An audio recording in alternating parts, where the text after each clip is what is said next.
পশ্চিমবঙ্গে ভোটের দিন ঘোষণা হবে কবে কবে হবে ভোট? এসব প্রশ্ন ক্রমেই জোরাল হচ্ছে, কারণ এসআইআর শুনানি শেষ করতে আরও 7 দিন সময় চান মুখ্য নির্বাচনী আধিকারিক।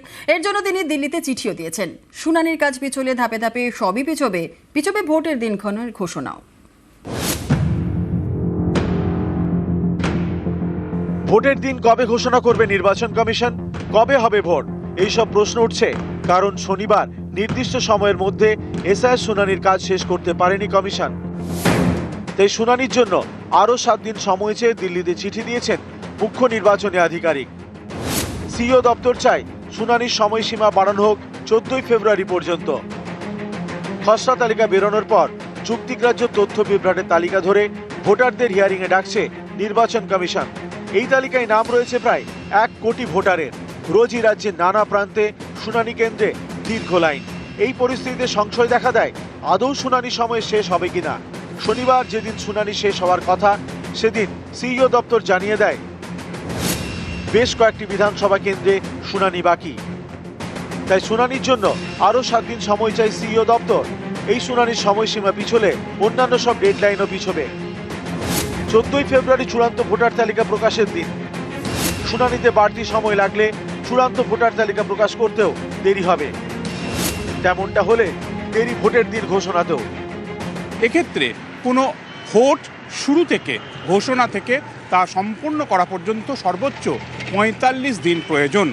এক্ষেত্রে আমাদের রাজ্যের এই ফেব্রুয়ারির শেষে যদি সম্পূর্ণ বা চূড়ান্ত ভোটার তালিকা প্রকাশের পর তার ভোট ঘোষণা হয়, সেক্ষেত্রে ভোটটা কবে হবে তা নিয়েই কিন্তু একটা সংশয় দানা বেঁধেছে। এটা লাস্ট ডেট ছিল 7 তারিখ, ওটা আমি 7 দিন এক্সটেনশন চেয়েছি। এখন এটা পিছবে, তারপরে এরপরে তো একটা প্রসিজার আছে, 3-4 দিন ইসিআই নেয়। আগে ছিল 14 পর্যন্ত ইসিআই এটা দেবে, তো নিশ্চয়ই পিছবে। যে আশা করি 14 মধ্যে হয়ে যাবে, কি 7 দিন টাইম যথেষ্ট আছে। অনেকেরই প্রশ্ন, এসআইআর শুনানি শেষ কবে হবে, কবে চূড়ান্ত ভোটার তালিকা প্রকাশ করবে কমিশন, ভোটের দিন ঘোষণা হবে কবে, কবে হবে ভোট। নিউজ 18 বাংলা। এসআইআর এর ডোমিসাইল সার্টিফিকেট নিয়ে সিইওর ব্যাখ্যা। 1999 সালের 2 নভেম্বরের নির্দেশিকা অনুযায়ী পদক্ষেপ। ডিএম, এডিএম, এসডিওদের দেওয়া সার্টিফিকেট গ্রহণযোগ্য। ডোমিসাইল সার্টিফিকেট নিয়ে ব্যাখ্যা সিইও দপ্তরের। 1999 সালের 2 নভেম্বর সরকারের সংশোধনী নির্দেশকে মান্যতা। ইআরও, ইআরওদের নির্দেশিকা সম্পর্কে জানাতে হবে জেলা শাসককে। জেলা শাসকদের নির্দেশ সিইও দপ্তরের। 1999 সালের 2 নভেম্বর ডোমিসাইল সার্টিফিকেট নিয়ে সরকারের নির্দেশিকায় বলা হয়েছিল, আবেদনকারী বা তাঁর বাবা মাকে 15 বছরের বেশি রাজ্যে থাকতে হবে। আবেদনকারী বা তাঁর বাবা মার এ রাজ্যে স্থাবর সম্পত্তি থাকতে হবে। আবেদনকারী প্রাইমারি থেকে এ রাজ্যের স্কুল, কলেজ পড়াশোনা করেছেন কিনা এবং জন্ম শংসাপত্র, স্কুল শংসাপত্র দ্বারা সমর্থিত হতে হবে। আবেদনকারী এ রাজ্যের অফিস কোয়ার্টারে বা ভাড়া বাড়িতে বা নিজেদের বাড়িতে কতদিন ধরে আছেন। ডিআইবি রিপোর্ট এবং সুপারিশপত্র ও অন্যান্য শংসাপত্র ও সুপারিশ। জেলা শাসকদের প্রতিরক্ষা এবং অন্যান্য আধা সামরিক বাহিনীতে নিয়োগের উদ্দেশ্যে ডোমিসাইল শংসাপত্র দেওয়ার ক্ষমতা দেওয়া হয়েছে।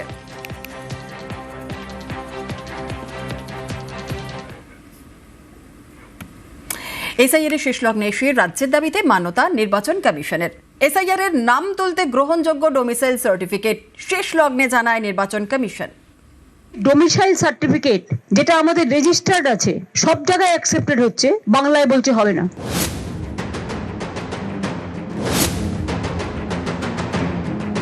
চৌঠা নভেম্বর থেকে শুরু হয়েছে এসআইআর। শেষ লগ্নে এসে রাজ্যের দাবি মেনে নিল নির্বাচন কমিশন। শনিবার জানালো এসআইআর এর নথি হিসেবে গ্রহণযোগ্য ডোমিসাইল সার্টিফিকেট। পশ্চিমবঙ্গে এসআইআর এর গ্রহণযোগ্য নথিগুলির তালিকায় ছিল না ডোমিসাইল সার্টিফিকেট। ডোমিসাইল সার্টিফিকেট অর্থাৎ স্থায়ী বাসস্থানের শংসাপত্র। কেউ একই ঠিকানায় 15 বছরের বেশি বসবাস করলে স্থায়ী শংসাপত্র দেয় রাজ্য সরকার। নভেম্বরে এসআইআর প্রক্রিয়া শুরুর পর বহু ভোটার নথি হিসেবে এই শংসাপত্র জমা দেন। গত ডিসেম্বরে রাজ্যকে চিঠি দেয় নির্বাচন কমিশন। জানতে চায় রাজ্যে ডোমিসাইল সার্টিফিকেট ইস্যু করার নিয়ম কি। ডিসেম্বরেই কমিশনকে তা জানিয়ে দেয় রাজ্য। তারপর কেটে গেছে প্রায় 2 মাস। এসআইআর শুনানির শেষ লগ্নে এসে সেই ডোমিসাইল সার্টিফিকেটকে মান্যতা দিল নির্বাচন কমিশন। কমিশনের তরফে জানিয়ে দেওয়া হয়েছে 1999 সালের 2রা নভেম্বর এবং তার পরবর্তী সময়ের সংশোধনী অনুযায়ী জেলা শাসক, অতিরিক্ত জেলা শাসক, মহকুমা শাসক এবং কলকাতার ক্ষেত্রে কালেক্টরের দেওয়া স্থায়ী বাসস্থানের সার্টিফিকেট গ্রহণযোগ্য, বিডিও, পঞ্চায়েত প্রধান অথবা পুরসভার চেয়ারম্যানের দেওয়া সার্টিফিকেট গ্রহণযোগ্য নয়।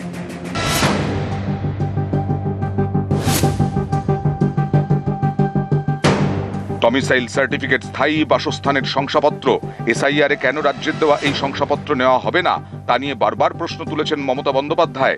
কখনো কলকাতা থেকে সুর চড়িয়েছেন। ডোমিসাইল সার্টিফিকেট যেটা আমাদের রেজিস্টার্ড আছে সব জায়গায় অ্যাকসেপ্টেড হচ্ছে, বাংলায় বলছে হবে না। কখনো দিল্লিতে গিয়ে সুপ্রিম কোর্টে সওয়াল করেছেন। They are not allowing the domicile certificate. They are not allowing the government certificate. SIR নিয়ে লড়াই বাংলা থেকে দিল্লিতে নিয়ে গেছেন মমতা বন্দ্যোপাধ্যায়।